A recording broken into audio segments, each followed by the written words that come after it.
Hey everybody, it's John King with Summit Funding. It is Friday, the 22nd of April. As you can see behind me, I am in beautiful Hawaii right now, enjoying a wonderful family vacation. By the way, quick video tip, if you're shooting videos, always face the light so that your face looks better. So right now I've got to turn around so that I get to see the beautiful view and you can see my face. I won't say beautiful face. But anyway, real quick update before I finish out my vacation.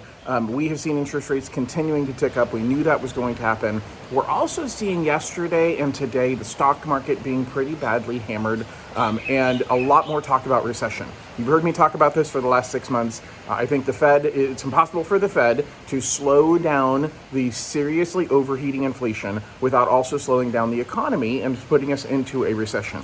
A recession is good for interest rates. Now, the first reason why it's good for interest rates is really because of the Fed slowing down inflation itself. Inflation is what's been causing mortgage rates to go up so much because mortgages are a fixed return of money. And if that money isn't worth as much next year because of inflation, then mortgage companies aren't making as much money, banks aren't making as much money, they need to raise their earnings. Think of it this way.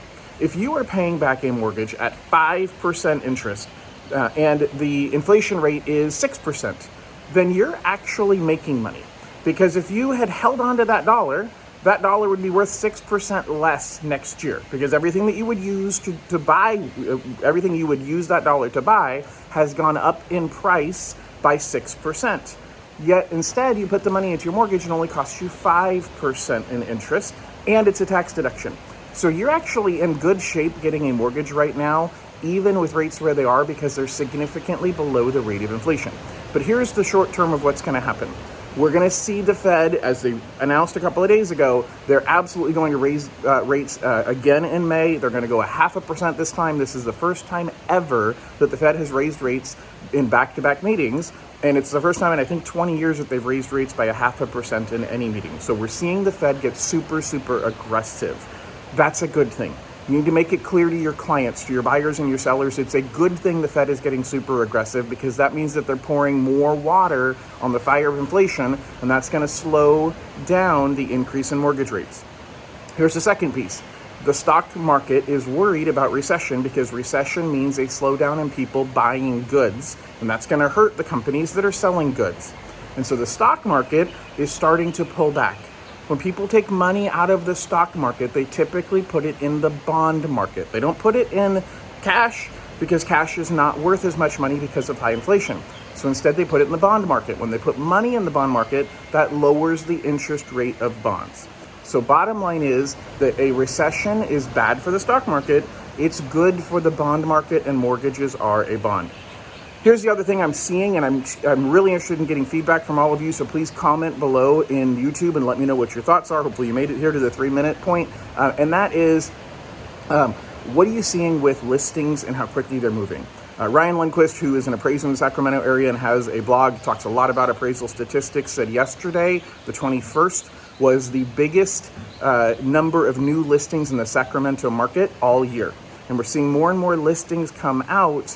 And I'm seeing some buyers either by choice because they're worried about rates continuing to go up and saying, hey, I'm gonna pause for a little bit, or by circumstance. They can't afford the house they were gonna buy before because of the fact that interest rates have gone up. Their buying power has decreased. I'm seeing some buyers slow down their speed of wanting to buy. Now, I'm not saying that we're gonna go into a buyer's market, and I'm not even saying we're leaving a seller's market.